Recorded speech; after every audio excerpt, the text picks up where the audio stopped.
So I decided to pull out my big pandemic project that I never finished because I put on a bunch of weight and it no longer fit. And then I got sad. So this is a big, bulky Tudor court gown. All right, so this is the kirtle.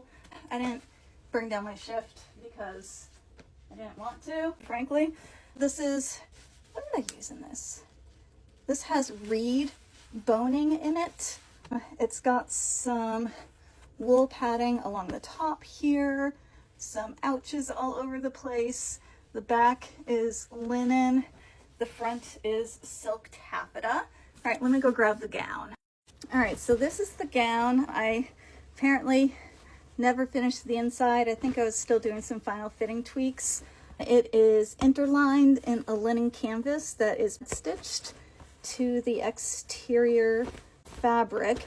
And then the back are these big, giant, they aren't organ pleats. I can't remember what these are called. They aren't cartridge pleats, they aren't organ pleats. They're just giant pleats. But what that does, oh my God, it's so heavy, is that it gives you a very kind of lush looking pleat in the back.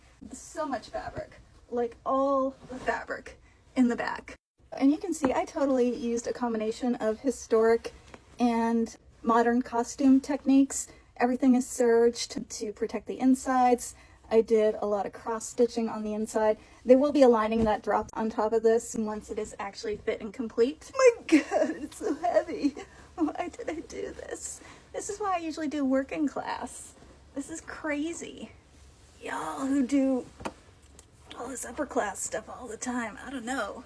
Y'all go to the gym a lot?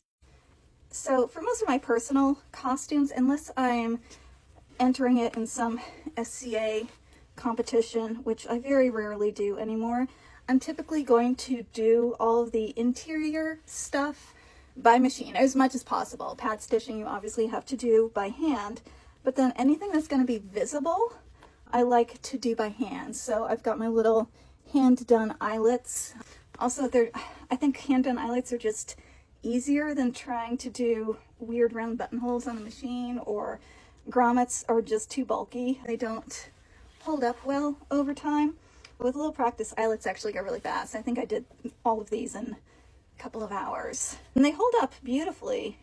I have a 16th century pair of bodies that I have had for probably 20 years now. All the eyelets are done by hand, and I have put that thing through the wringer a few times, trying to squeeze myself into it when I probably should not have.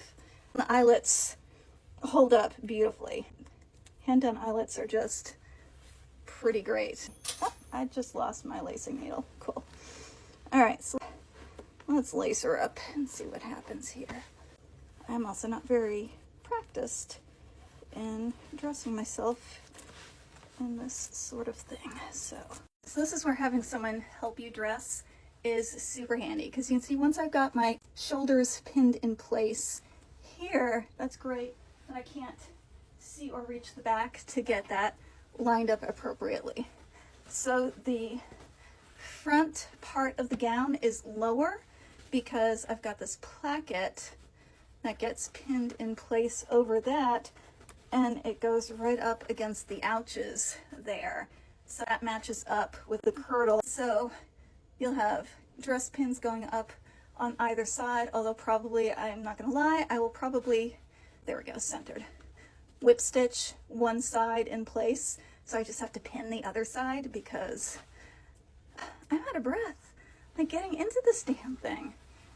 So the sleeves go back like that, and those get pinned in place, and then there are big kind of loof under sleeves that go with that. Oof.